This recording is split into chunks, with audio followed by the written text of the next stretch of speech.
Assalamu alaikum. Our next topic from the systemic surgery as well as the general surgery, neurosurgery is about the neurosurgery, जिसमें हम जो है वो क्या करेंगे कि जनरल और सिस्टमिक को कंबाइंड वे में पढ़ेंगे ताकि हमारे दोनों से यूक्यू सॉल्व हो जाए। ठीक है, वैसे ये ज़्यादातर जो है इम्पॉर्टेंट जो है systemic surgery point of view से, जनरल में इसके इतने ज़्यादा यूक्यूज़ नहीं आते। So first of all is about the head injuries. Head injury में भी क्या होता है कि मतलब सर की इंजरी हो रही है ना, तो सर में क्या क्या है, हेड के अंदर सबसे बाहर स्कैल्प है, उसके अंदर क्या है, उसकी हड्डी है मतलब स्कल है, और उसमें अंदर पड़ा हुआ है ब्रेन। तो क्या है, स्कल की इंजरी हो सकती है, स्कैल्प की इंजरी हो सकती है, और ब्रेन की इंजरी हो सकती है। So these are head injuries, जिसमें से स्कैल्प इंजरी में से कोई यूक्यू नहीं आया हुआ, स्कल इंजरी में से यूक्यू आया हुआ है। तो उसको देख लें सिनेरियो के कि 20 ईयर्स ओल्ड मेल इमरजेंसी में आया after the road traffic accident. Examination हमने की तो पेशेंट बिल्कुल अनकॉन्शियस है, और उसका ग्लास्कोकोमा स्केल जो है दैट इज़ 6, जो कि नॉर्मल 15 होता है, उसका 6 पे गया हुआ है, और उसके नाक में से और कान में से जो है CSF लीक हो रहा है और उसमें ब्लड आ रहा है, और उसको कान के पीछे ब्रूजेस हुए हुए हैं। ठीक है, मतलब ये आपको क्लियरली बता रहा है कि उसके हेड की इंजरी हुई है। स्कल की इंजरी कैसे पता चल रही है वो हम देखेंगे कि स्कल की इंजरी स्पेसिफिकली हेड इंजरी तो लग रही है, लेकिन हेड में भी स्कल की इंजरी कैसे लग रही है कि उसका जो है ना नाक में से और कान में से जो है ना ब्लड आ रहा है, CSF मिक्स्ड। इसका मतलब स्कल इंजरी है, स्कल का फ्रैक्चर हुआ हुआ है। So this is actually showing you कि हेड इंजरी में भी स्पेसिफिकली स्कल इंजरी है। तो हेड इंजरी में 3 चीज़ें आती हैं, स्कैल्प इंजरी, ठीक है, स्कल इंजरी और ब्रेन इंजरी। तो यहाँ पे स्कल इंजरी है। So head injuries are classified into 3 according to the structures involved. It can be scalp, it can be skull injury, it can be brain injury. First of all is skull injury, scalp injury. Scalp जो होती है उसकी rich blood supply होती है। Obviously अगर scalp के ऊपर कोई भी lacerations होंगी, क्योंकि उसके अंदर बहुत ज़्यादा blood vessels हैं, तो it can result in lot of bleeding, severe bleeding. फिर उसको हम कैसे मैनेज करेंगे कि जो भी इंजरी हुई है उसकी हम डिब्राइटमेंट करेंगे, और जो वूंड है उसकी हम क्या करेंगे, सूचरिंग कर देंगे। ठीक है, तो this is about the scalp injury. So as you can see in this picture कि स्कैल्प की इंजरी हुई है, और देखिए किस तरह से लेसरेशन हुई है यहाँ पर, और हमने क्या किया, उसमें से सारी सफाई की, डिब्राइटमेंट की, और उसकी हमने सूचरिंग कर दी। So this is how we manage the scalp injury, और इसमें बहुत ज़्यादा ब्लीडिंग होती है because scalp has a rich blood supply. Then after scalp injury is the skull injury. Skull injury जो होता है वो जब होती है तो उसकी वजह से वो लीनियर भी हो सकते हैं फ्रैक्चर्स, और डिप्रेस्ड भी हो सकते हैं। लीनियर आपको ये नज़र आ रहे हैं, दीज आर लीनियर फ्रैक्चर्स, ठीक है, और डिप्रेस्ड फ्रैक्चर भी हो सकता है, अंदर वो एक खड्डा सा बन जाता है। तो जो लीनियर फ्रैक्चर्स होते हैं उनकी तो एक अलग बात है ना, जो डिप्रेस्ड फ्रैक्चर्स होंगे तो आपको लगता है ये अंदर जाके जब कल अंदर जाएगा तो नीचे हमारी वो लेयर्स पड़ी हुई हैं, ड्यूरा, रेक्नॉइड, पाया, तो उनको जब उनके ऊपर करेगा तो इसकी वजह से जो डिप्रेस्ड फ्रैक्चर होता है उसकी वजह से एक्स्ट्रा ड्यूरल या सब ड्यूरल हीमाटोमा बन जाता है। ठीक है, नेक्स्ट इज़ के आपका जो है स्कल जो है उसका बेस फ्रैक्चर हो जाए, बेस ऑफ स्कल, या आपको बेस ऑफ स्कल पूरा स्ट्रक्स नज़र आ रहा है, तो उसका फ्रैक्चर भी हो सकता है। तो वो डिपेंड करता है कि वो एंटीरियर क्रेनियल फोसा का फ्रैक्चर है, मिडल क्रेनियल फोसा का फ्रैक्चर है, या पोस्टीरियर क्रेनियल फोसा का फ्रैक्चर है। एंटीरियरली क्या होता है, आगे आंखें होती हैं, ठीक है, और नाक होती है, और क्रेनियल नर्व्स 1 to 6 होती हैं, ठीक है, 1 to 6 क्रेनियल नर्व्स होती हैं। तो आपने इंटीरियर में याद रखना है आंखें, नाक और cranial nerves 1 to 6। Middle cranial fossa में जो आपने याद रखना है वो कान याद रखने हैं, ठीक है, और 7 और 8 क्रेनियल नर्व्स याद रखनी है। और जो पोस्टीरियर क्रेनियल फॉसा है उसमें आपने याद रखना है ऑक्सीपिटल रीजन, ठीक है, मैस्टॉइड जो कान के पीछे वाला हिस्सा होता है, मैस्टॉइड, और आपने क्रेनियल नर्व्स यहाँ पे जो याद रखनी है वो 9 to 11, 9, 10, 11, ठीक है। तो आगे 1 to 6 क्रेनियल नर्व्स, 7, 8 और फिर 9 to 11। तो ये चीज़ें, अब जो भी मसला होगा मतलब एंटीरियर क्रेनियल फॉसा का, तो उसमें आंखों का मसला होगा या नाक का मसला होगा या क्रेनियल नर्व 1 to 6 का। मिडिल क्रेनियल फॉसा में कानों का और क्रेनियल नर्व 6 और 7 और 8 का होगा। पोस्टीरियर क्रेनियल फॉसा में 9 और 9, 10, 11 का क्रेनियल नर्व्स का मसला होगा और मैस्टॉइड रीजन का मसला होगा, ठीक है। सो ये हमने स्काल्प इंजरी पढ़ लिया, स्कल इंजरी पढ़ लिया कि क्रशिंग इंजरीज हो सकती हैं और लीनियर डिप्रेस फ्रैक्चर हो सकता है। डिप्रेस फ्रैक्चर की वजह से एक्स्ट्रा ड्यूरल और सब ड्यूरल हेमाटोमा बन जाता है और बेस ऑफ स्कल जो है उसका फ्रैक्चर हो सकता है।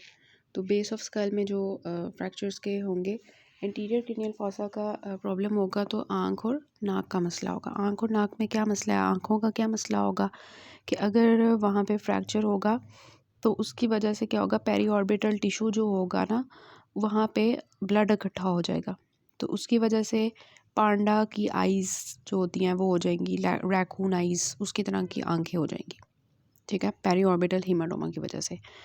तो आंखों में ये हो गया। और नाक में क्या हो सकता है, नेज़ल ब्लीडिंग हो सकती है और सीएसएफ जो है वो नाक के थ्रू बहना शुरू कर देगा, तो सीएसएफ राइनोरिया हो जाएगा। इसके अलावा क्रेनियल नर्व्स इंजरीज 1 to 6, ठीक है। फिर आता है मिडल क्रेनियल फॉसा, उसमें मैंने आपको क्या बताया था, कान। तो कान में क्या होगा, ब्लीडिंग होना शुरू हो जाएगी कानों से, तो ब्लीडिंग फ्रॉम ईयर्स, और सीएसएफ अटोरिया मतलब कानों में से सीएसएफ आना शुरू हो जाएगा। और क्रेनियल नर्व्स यहाँ पे 7 और 8 इन्वॉल्व होती हैं ड्यू टू पीट्रस बोन फ्रैक्चर। और पोस्टीरियर क्रेनियल फॉसा में क्या होगा कि जो सब ऑक्सीपिटल रीजन है वहाँ पे ब्रूजिंग हमें नज़र आएगी और क्रेनियल नर्व्स इंजरी 9 to 11 होगी। और मैस्टॉइड रीजन पे जो ब्रूजेस होती हैं उसको कहते हैं बैटल साइन, ठीक हो गया। तो ये हमें पता चलेगा कि इन चीज़ों से, इन क्लिनिकल फीचर्स से कि किस चीज़ का जो है ना फ्रैक्चर हुआ है। अगर फॉर एग्जांपल मैं आपको कहती हूँ किसी के हेड इंजरी हुई है, उसके कानों में से पानी निकल रहा है, सीएसएफ निकल रहा है, तो आप सोचेंगे कि मिडल क्रेनियल फॉसा का फ्रैक्चर है, ठीक है। तो इस तरह से मैनेजमेंट हम क्या करेंगे, पेशेंट हेड इंजरी के साथ आया है, उसकी स्कल इंजरी हुई है, तो सबसे पहले हम ATLS प्रोटोकॉल फॉलो करेंगे ABCD, जिसकी डिटेल हम जो है वो जनरल सर्जरी में पढ़ चुके हैं। एयर ब्रीथिंग, सर्कुलेशन और डिसेबिलिटी और इन्वायरमेंटल कंट्रोल हमने कैसे करना है, ठीक है। यहाँ पे नेज़ोगैस्ट्रिक ट्यूब जो है वो हमने कभी भी नहीं डालनी बेसल फ्रैक्चर्स की, क्योंकि वो ब्लीडिंग को एक्टिवेट कर सकता है, ठीक है। फिर अब क्या है कि हमारी ABC के थ्रू पेशेंट स्टेबलाइज हो गया। अब हमने देखना है कि जो फ्रैक्चर्स हैं स्कल के वो लीनियर फ्रैक्चर्स हैं या डिप्रेस्ड फ्रैक्चर्स हैं।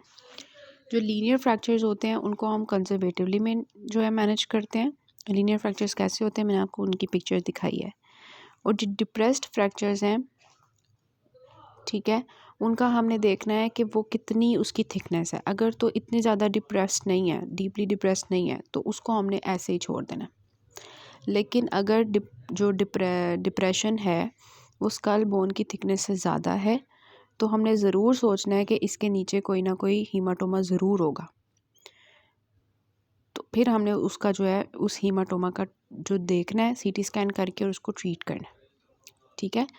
तो this is how we manage the skull injury.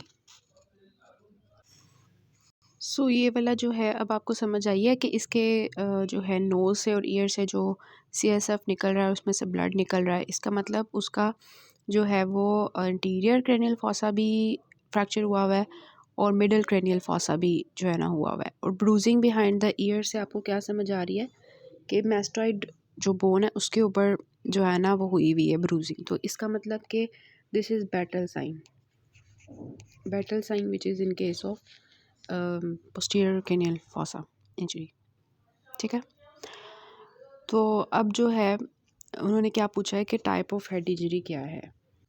तो आपने बताना है कि battle sign is positive, it means that skull का बेस फ्रैक्चर हुई हुई है, fracture of posterior cranial fossa.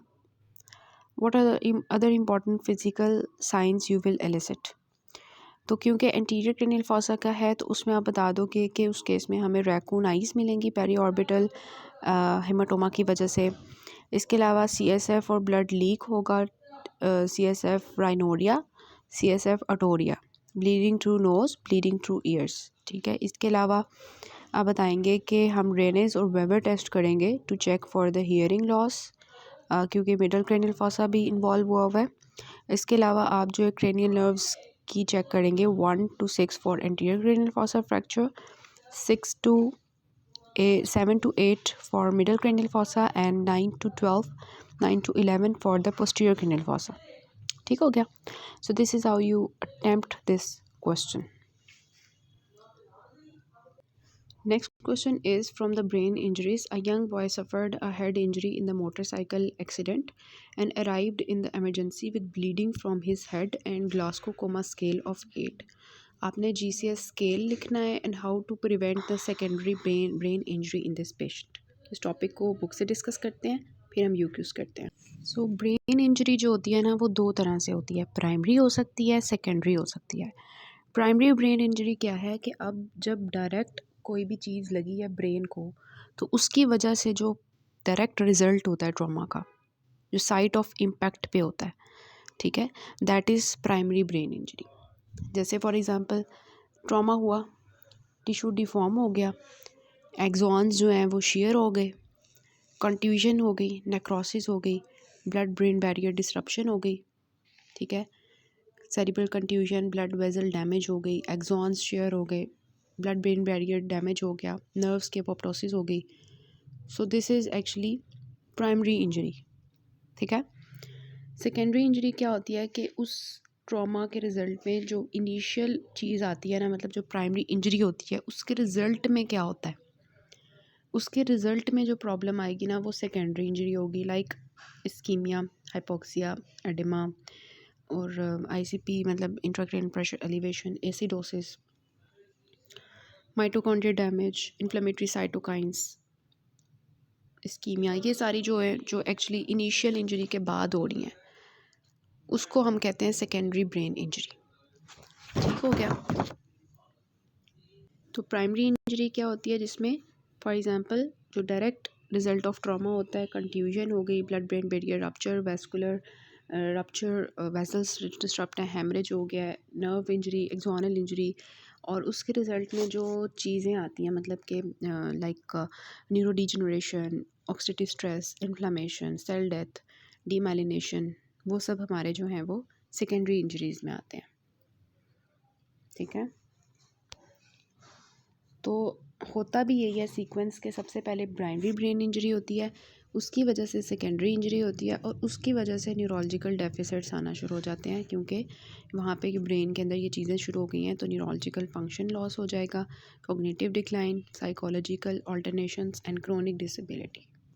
So brain injuries की समझ आई कि it can be primary injury और it can be secondary injuries. ठीक है।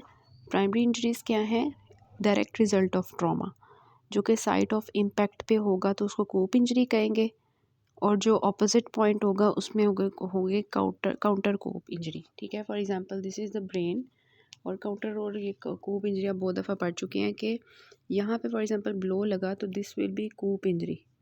ठीक है।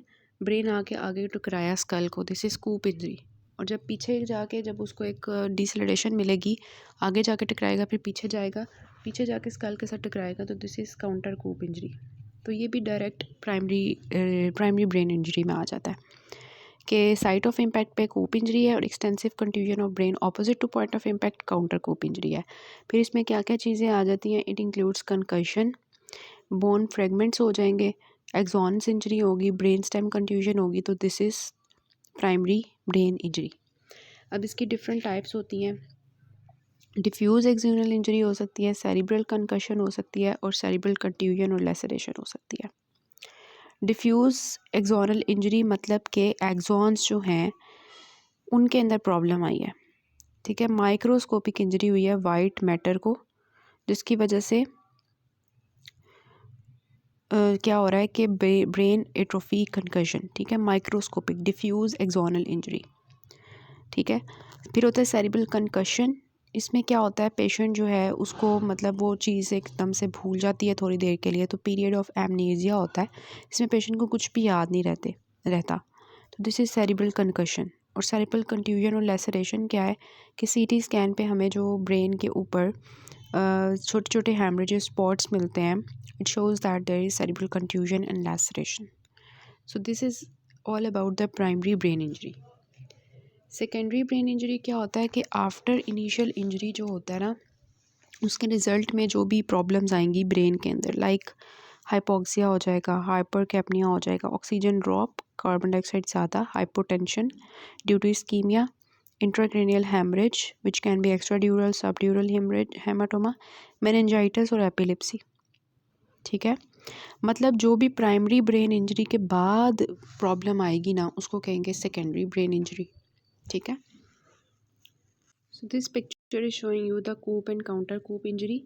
साइट ऑफ इम्पैक्ट पे जो इंजरी हो रही है ब्रेन को, दिस इज कूप इंजरी। और जब ब्रेन वहाँ पे टकरा के वापस पीछे की तरफ जाके टकराएगा तो this is counter coup injury, जो कि ऑपोजिट साइड पे हो रही है टू द इम्पैक्ट जहाँ पे हुआ है उसके ऑपोजिट। फिर आते हैं clinical features of brain injury.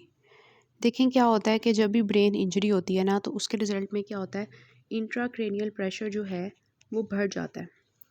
जब प्रेशर इंक्रीज़ होगा तो उसकी वजह से क्या होगा कि ब्रेन की जो सेरिब्रल परफ्यूजन होगी, जो ब्लड सप्लाई जानी होगी, वो कम हो जाएगी, सेरिब्रल परफ्यूजन कम हो जाएगी।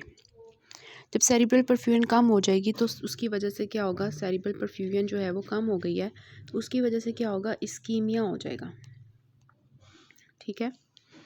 उस जगह को ब्लड सप्लाई नहीं जाएगा। जब इस्कीमिया होगा तो उसकी वजह से क्या होगा, एक रिफ्लेक्स आएगा। रिफ्लेक्स क्या होगा कि बॉडी क्या करेगी, जो ब्लड प्रेशर होगा उसको ज़्यादा करेगी, ठीक है। ब्लड प्रेशर जो है वो ज़्यादा होगा और इसके अलावा ब्रेडिकार्डिया होगा, ठीक है। हार्ट रेट कम हो जाएगा। तो इसको कहते हैं, जिसमें रिफ्लेक्स इंक्रीज़ आता है ब्लड प्रेशर में, सिस्टेमिक ब्लड प्रेशर में, और ब्रेडिकार्डिया होता है, इसको कहते हैं कुशिंग रिफ्लेक्स। अब ऑब्वियसली नो दैट जब भी इंट्राक्रेनियल प्रेशर राइज होगा तो पेशेंट हेडेक, प्रोजेक्टाइल वॉमिटिंग के साथ आएगा, क्योंकि उसका बीपी राइज कर रहा है तो पेशेंट हाइपरटेंसिव हो जाएगा। इसके अलावा उसका आईसीपी रेज होने की वजह से पेपिलिडीमा हो सकता है। अगर एसोसिएटेड एक्स्ट्रा ड्यूरल हीमाटोमा है, जो कि हमने पढ़ा कि मोस्टली डिप्रेस्ड फ्रैक्चर्स में हो जाता है, तो उसमें पेशेंट ल्यूसिड इंटरवल में भी जा सकता है, कि पहले पेशेंट थोड़ी देर के लिए अनकॉन्शियस रहता है, फिर एकदम से उसकी कॉन्शियसनेस वापस आती है और उसको सर दर्द शुरू हो जाता है और वो कोमा में चला जाता है। सो ल्यूसिड इंटरवल के वो जो दरमियान में भी होश सा हो जाता है और फिर उठता है, होश आती है उसको, this is lucid interval which is in case of extra ड्यूरल haematoma, ठीक है। तो यहाँ पे इन्होंने यही सारे क्लिनिकल फीचर्स बताए हुए हैं कि किस तरह से जो है ना हमारा ये ब्रेन इंजरी के बाद क्लिनिकल फीचर्स आते हैं। अब हमने किसी भी ब्रेन इंजरी को कैसे मैनेज करना है, तो हमारी जो है वो ATLS की गाइडलाइंस ही होंगी, उनको हम फॉलो करते हुए इसको मैनेज करेंगे। इन्होंने यहाँ पे ये एक फॉर्मूला लिखा हुआ है कि जब भी सेरिब्रल परफ्यूजन कम होगी, ठीक है, तो BP जो है यहाँ पे ज़्यादा हो रहा है और ICP रेज़ हो रहा है, ठीक है। तो दोनों चीज़ें ये रेज़ हो रही हैं और सेरिब्रल परफ्यूजन कम हो रही है। अब जब भी ब्रेन इंजरी होगी तो सबसे पहले जो हमने करना है ना, वो आता है प्राइमरी सर्वे और रिससिटेशन, और फिर सेकेंडरी सर्वे, ठीक है। First of all is after any brain injury we have to do the primary survey and resuscitation. Primary survey क्या होता है, हम डिटेल से ATLS के चैप्टर में डिस्कस कर चुके हैं, जिसमें एयरवे, ब्रीदिंग, सर्कुलेशन, डिसेबिलिटी और एक्सपोजर जो है उसको हमने करना होता है, जिसमें एयरवे के साथ साथ सर्वाइकल स्पाइन को हमने जो है वो सपोर्ट देनी होती है, ठीक है। उसको हमने जो है इंजरी से बचाना होता है, मिनिमल हैंडलिंग करनी होती है पेशेंट की, ताकि उसकी स्पाइनल कॉर्ड जो है उसको भी कोई इंजरी वगैरह ना हो। तो प्राइमरी सर्वे हो गया। सबसे पहले एयरवे आ जाती है, जिसमें हमने सर्वाइकल स्पाइन को भी पहले कंट्रोल करना होता है, फिर जॉ थ्रस्ट होता है, चिन लिफ्ट होता है, एयरवे को हमने ऑब्स्ट्रक्शन वगैरह देखनी होती है। अगर ऑक्सीजन की ज़रूरत पड़ती है तो हम जो है वो ऑक्सीजन थेरेपी उसको दे देते हैं, और उसके बाद ब्रीदिंग आ जाती है, जिसमें हमने उसको रेट, डेप्थ और एफिकेसी चेक करनी होती है और फिर हमने उसको ट्रीट करना होता है। ठीक है, उसके बाद सर्कुलेशन होती है, जिसमें हमने पल्स लेनी होती है, कभी रीफल चेक करके, टेम्परेचर चेक करके हमने blood on the floor +4 more check करना होता है, जिसमें हिडन और कंसील्ड और रिवील्ड हेमरेजेस देखते हैं, चेस्ट, एब्डोमेन, पेल्विस और लॉन्ग बोन्स के लिए। और फिर ट्रीटमेंट करते हैं टॉर्निकेट के लिए, कंप्रेशन करते हैं पेल्विस के लिए, पेल्विक स्प्लिंट है और ये सब कुछ। ठीक है, एसोसिएटेड ब्रेन इंजरीज़ के साथ ये भी तो इंजरीज़ हो सकती है ना, उसके लिए हम करते हैं।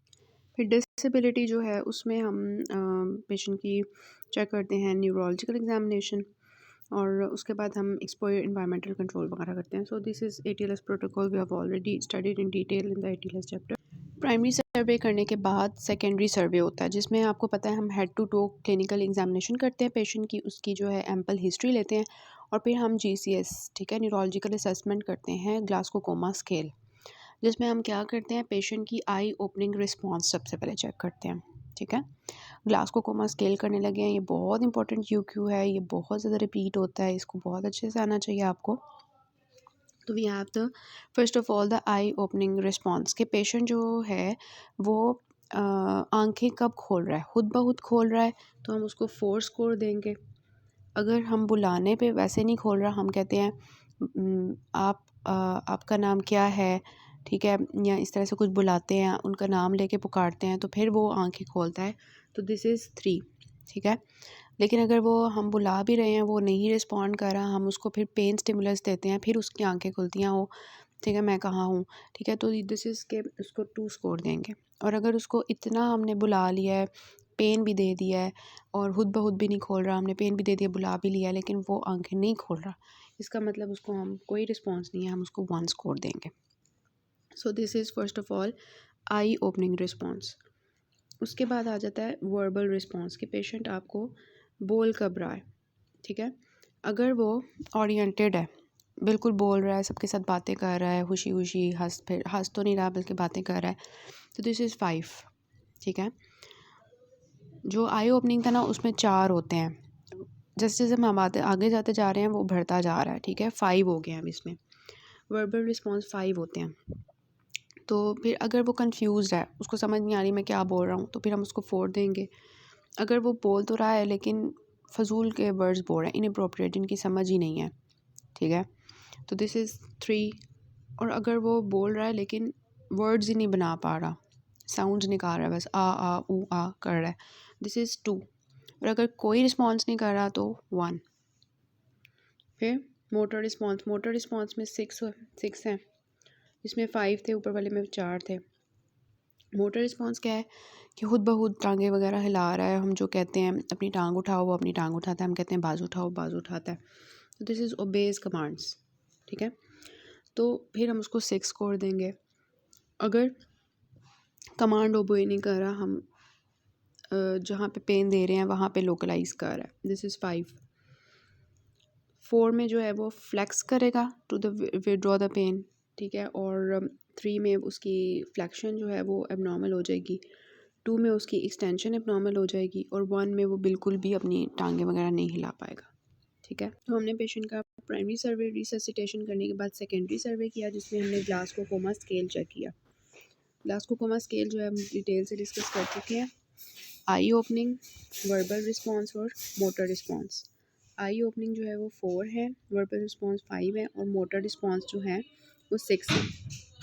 ठीक है, आई ओपनिंग में हमने देख लिया कि spontaneous, to voice, to pain, none. Verbal में नॉर्मल, डिसओरिएंटेड, वर्ड्स हैं, फिर साउंड्स हैं और फिर नन। ठीक है, मोटर में क्या है, normal, localises pain, withdraws to pain, abnormal flexion, abnormal extension, none. ठीक है, फिर हमने जो है ग्लासगो कोमा स्केल कैलकुलेट करना होता है, टोटल जो है ये 15 बनता होता है, 4 + 5 + 6 इज़ 15। ठीक है, और लेस जो है मतलब कम से कम जो स्कोर हो सकता है वो 3 हो सकता है, 0 कभी भी नहीं होता। लाइक इसमें अगर 1 है, इसमें 1 है, तो इसमें 1 है, ये 3 होंगे। ठीक है, तो 3 to 15 के दरमियान में ग्लासगो कोमा स्केल होता है, कोई भी ये नहीं कह सकता कि इसका ग्लासगो कोमा स्केल 0 है। फिर हम इसको देखते हैं, अगर हमारा 14 to 15 है ना, this is mild head injury. अगर 9 to 13 है, this is moderate head injury. और अगर 3 to 8 है तो this is severe head injury. समझ आ गई हमें कैसे पता चला कि किसी का पेशेंट का क्या सीन है। तो ये हम जो है वो लेवल ऑफ कॉन्शियसनेस को चेक करने के लिए ये करते हैं इन case of traumatic head injury के पेशेंट कितना अवेयर है सराउंडिंग से। ठीक है, तो इसमें आई ओपनिंग रिस्पॉन्स है, वर्बल रिस्पॉन्स है या मोटर रिस्पॉन्स है। अब एक पेशेंट है जो कि बोल नहीं सकता क्योंकि उसको एंडोट्रेकियल ट्यूब डली हुई है, तो उस केस में हम क्या करेंगे, उसमें हम क्या करेंगे कि टोटल स्कोर जो है अगर उसका 15 है तो हम कहेंगे कि E4V5M6। ठीक है, लेकिन अगर इंट्यूबेटेड पेशेंट है तो वो तो बोल ही नहीं सकता, तो हम क्या करेंगे उसके वर्बल की जगह इंट्यूबेटेड लिख देंगे। इसके अलावा और भी इसके मसले होते हैं थोड़े से कि जिसकी स्पाइनल कॉर्ड इंजरी है वो मोटर रिस्पॉन्स नहीं देगा, जिसकी ऑर्बिटल ट्रॉमा है वो आई ओपनिंग ही नहीं कर पाएगा। तो इस वजह से ये थोड़ा सा इसकी लिमिटेशंस हैं। इसके अलावा बच्चों के अंदर भी बच्चे जो है वो कमांड्स ओबे नहीं करते। मोस्टली जो छोटे बच्चे होते हैं 36 मंथ से छोटे, वो तो वैसे ही हम उनको नहीं कर सकते, तो इस वजह से कुछ इसकी लिमिटेशंस हैं, लेकिन कॉन्शियसनेस को देखने के लिए बहुत अच्छा है। फिर हमने क्या किया, प्राइमरी सर्वे कर लिया, सेकेंडरी सर्वे ग्लॉसोकोमा स्केल कैलकुलेट कर लिया। उसके बाद हम क्या करेंगे, सीटी स्कैन करवाएंगे। ठीक है, सीटी स्कैन, ताकि हमें पता चल गया क्रेनियल हेमाटोमा, हाइड्रोसेफलस वगैरह तो नहीं है। तो ये सब कुछ फ्रैक्चर वगैरह देख लेंगे, सर्वाइकल स्पाइन का जो है वो सीटी स्कैन करवा लेंगे। ये करने के बाद मैनेजमेंट में हम स्टार्ट करेंगे डेफिनेटिव ट्रीटमेंट। ठीक है, तो हम नेक्स्ट पार्ट से इसको कंटिन्यू करते हैं।